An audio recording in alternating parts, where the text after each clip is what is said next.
You work hard. Every morning you wake up early, go to work, deal with deadlines, responsibilities, and stress.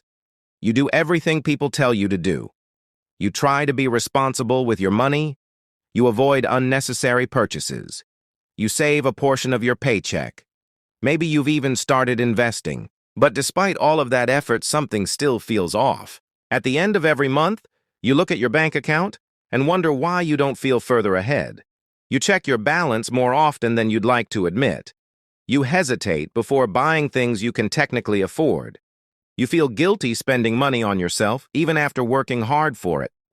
And whenever you think about your financial future, a flood of questions starts running through your mind. Should I invest more? Should I keep more cash? What if the market crashes? What if inflation keeps rising? What if I lose my job? What if I'm already behind everyone else? Here's the strange part. Your financial stress isn't always connected to how much money you actually have. Some people live paycheck to paycheck and feel surprisingly calm. Others have six-figure savings accounts and still lose sleep at night. If that sounds familiar, you're not alone. Millions of people experience something called money anxiety, a constant feeling that no matter what they do, it never feels like enough. And here's what most financial gurus won't tell you. Money anxiety isn't usually caused by a lack of money. It's caused by the way your brain interprets money. And once you understand that psychology, everything starts to make a lot more sense. My name is Demas, and I spend way too much time thinking about money. If you're someone who feels stuck financially, make sure to hit the subscribe button and give this video a thumbs up if this helps you out. Now let's start with something that might sound surprising. Most people think their biggest financial problem is not making enough money. But that's usually not the real issue. The real problem is uncertainty. Look, human beings are wired to seek certainty. We want to know what's going to happen next. We want clear answers, predictable outcomes, and a sense of control over our future. But money doesn't work that way. No matter how much you earn, there will always be unanswered questions. Will the economy slow down next year? Will your investments perform well? Will inflation continue to make everything more expensive?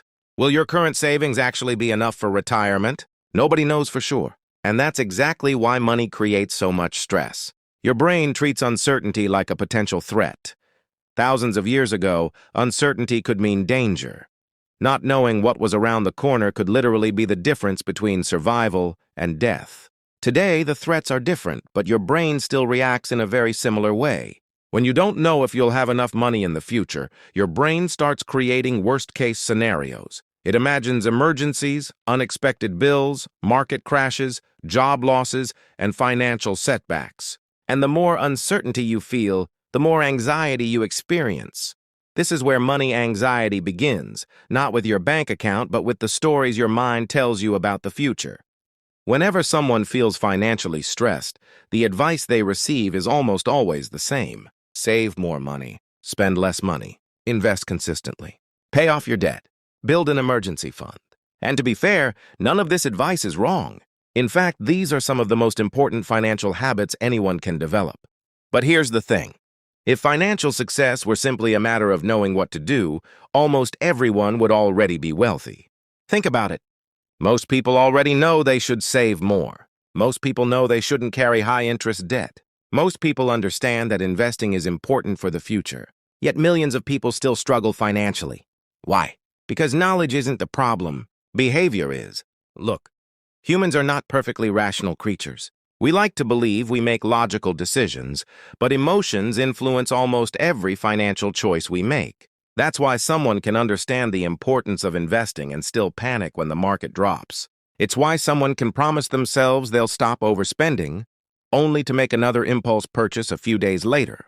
It's why intelligent, educated people can still make poor financial decisions. Here's what most people don't realize. Money is not just math. Money is psychology. The numbers matter, but the way you think, feel, and behave around those numbers matters even more. And until you understand the emotional side of money, even the best financial advice will always feel harder to follow than it should.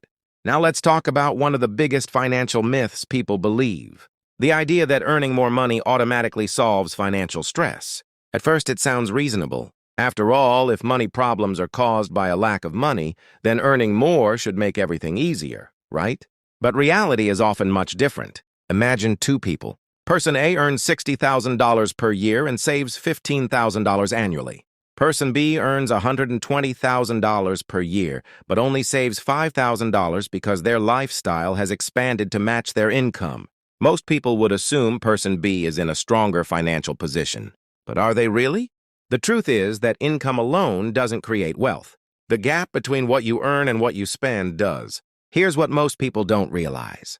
Every time income increases, expectations tend to increase as well. A bigger paycheck often leads to a bigger apartment, a newer car, more subscriptions, nicer vacations, and more expensive habits. Psychologists call this hedonic adaptation. What once felt like a luxury quickly becomes normal. The excitement fades. The lifestyle becomes your new baseline. Then you need even more income to feel the same level of satisfaction again. And suddenly, despite earning twice as much as before, you're still feeling financially pressured. This is why some people making six figures still feel broke. Not because they don't earn enough, but because the finish line keeps moving farther away every time they get closer to it. Money anxiety often isn't caused by low income. It's caused by rising expectations that grow faster than financial security. This is where it gets really interesting. One of the most powerful psychological forces affecting your financial decisions is something called loss aversion. In simple terms, losing money feels significantly worse than gaining the same amount feels good. Think about it. Imagine you find a $1,000 check in your mailbox. You'd probably feel excited for a few days. Now imagine losing $1,000 from your bank account unexpectedly.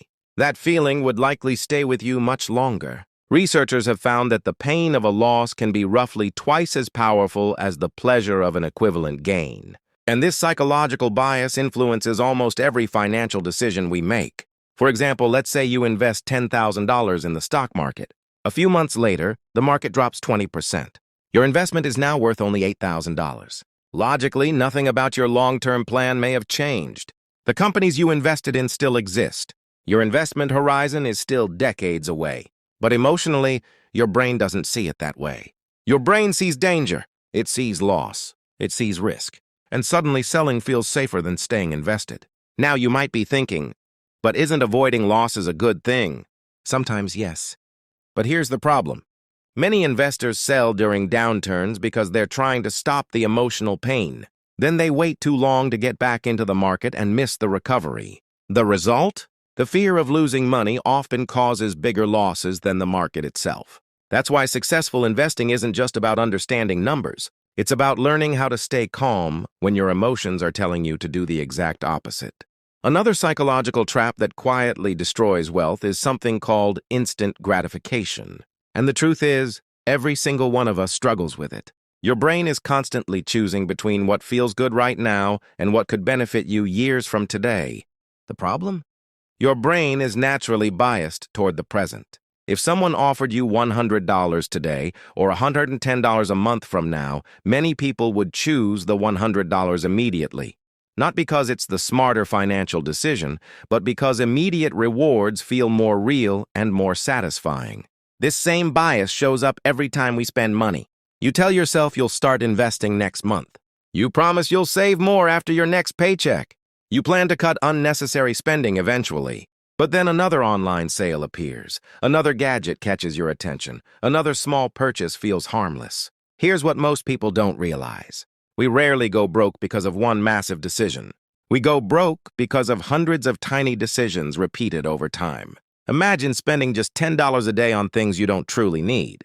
That doesn't sound like much, but that's roughly $300 a month, or $3,600 every year. Invested consistently at an average annual return of 8%, that money could potentially grow into more than $400,000 over 30 years. Think about that. A few dollars today could become hundreds of thousands tomorrow. The challenge is that your brain feels today's pleasure immediately, while future wealth feels distant and abstract. And that's why building wealth isn't simply about earning more money. It's about learning to value your future self as much as your present self. Here's what most people don't realize. Money anxiety is rarely about money itself. On the surface, it looks like people are worried about their bank balance, their investments, or the size of their paycheck. But if you dig deeper, you'll often discover something much more emotional. Money is simply a symbol. What people are actually afraid of losing is what money represents: security, freedom, control. Options. Protection. Think about it. When someone worries about not having enough money, they're usually not worried about the dollar bills themselves. They're worried about what could happen if those dollars disappear. What if an emergency happens? What if they lose their job? What if a family member needs help? What if they're forced to stay in a situation they hate because they can't afford to leave? This is where money anxiety becomes so powerful. Because money isn't just connected to survival. It's connected to personal freedom, the ability to make choices, the ability to say no, the ability to walk away from situations that don't serve you. And that's why financial anxiety affects people across every income level. Some people have very little money and feel surprisingly calm. Others have millions of dollars and still worry constantly. Why? Because the real issue isn't always the amount of money they have. It's their relationship with uncertainty and control. Many people spend years chasing a specific number, believing that once they reach it, they'll finally feel safe. But when they get there, the anxiety often remains. The target moves. The fears change. The worries evolve. Because the problem was never the number itself. The problem was believing that a number could completely eliminate fear. And no amount of money can do that. The people who eventually find peace with money understand something important. Financial security starts with dollars, but true peace of mind starts with perspective. So, what separates people who constantly worry about money from those who seem calm and confident, even during financial uncertainty? It's not always income. It's not always intelligence. And surprisingly, it's not even how much money they have. The biggest difference is often the way they think. Most people focus on outcomes. Wealthy people focus on probabilities. At first, those ideas sound similar, but they're completely different. For example, imagine someone is considering investing in the stock market. The average person asks, "What if I lose money?" The wealthy investor asks, "What are the odds that a diversified portfolio grows over the next 10, 20, or 30 years?" One question is driven by fear. The other is driven by probability. This shift in thinking changes everything. Here's the thing. Successful investors understand that uncertainty is unavoidable. Markets go up and down. Businesses succeed and fail. Economies expand and contract. There is no investment that comes with a guarantee. But instead of trying to eliminate uncertainty, wealthy people learn how to operate within it. They don't expect every decision to work perfectly. They simply focus on making decisions that have favorable odds over time. Think of it like a professional poker player. A good poker player doesn't win every hand. In fact, they expect to lose many hands. What matters is whether they consistently make smart decisions based on probability. The same principle applies to money. Financially successful people understand that short-term outcomes can be unpredictable. But over long periods, disciplined behavior tends to produce better results. That's why they spend less time trying to predict the future and more time preparing for multiple possible futures. And in many cases, that mindset becomes one of their greatest financial advantages. So what can you actually do if money anxiety has been controlling your life? The first step is surprisingly simple. Define what enough means. Most people spend their entire lives chasing bigger numbers without ever stopping to ask why. They want a larger salary, a bigger investment account, or a higher net worth. But without a clear target, the finish line keeps moving further away. The second step is to build systems instead of relying on motivation. Motivation comes and goes. Systems stay. Automate your savings, automate your investments, automate your debt payments. The fewer emotional decisions you have to make, the easier wealth building becomes. Third, reduce financial noise. Look, your portfolio does not need to be checked every hour. Your future is not determined by today's headline. Constantly consuming financial news often increases anxiety without improving decision-making. Here's what most people don't realize. The people who achieve financial freedom are not necessarily the people who know the most. They're often the people who stay consistent the longest. And finally, separate your self-worth from your net worth. Your bank account is a financial measurement. It is not a measurement of your intelligence, your value, your character, or your potential. Because here's the thing, money can buy comfort. Money can buy convenience. Money can buy opportunities. But money cannot completely eliminate uncertainty. And that's okay. The goal is not to become rich enough to never feel fear again. The goal is to become wise enough that fear no longer controls your decisions. Because true wealth isn't just having more money. It's having the confidence, perspective, and peace of mind to use money as a tool rather than allowing it to become your master. And once you understand that, you'll realize that financial freedom begins long before you become wealthy.